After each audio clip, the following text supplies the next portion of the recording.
मालेगावच्या दरेगाव भागात मुंबई-आग्रा महामार्गावर अपघाताची मालिका सुरूच।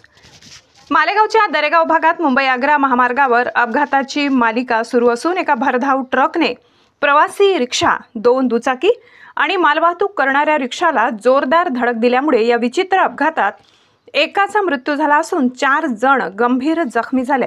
त्यांना शासकीय रुग्णालयात दाखल करण्यात आले, तर ट्रक चालकाचा वाहनावरून नियंत्रण सुटल्यामुळे हा अपघात झाला असून पोलिसांनी चालकास ताब्यात घेऊन त्याच्या विरुद्ध गुन्हा दाखल केलाय।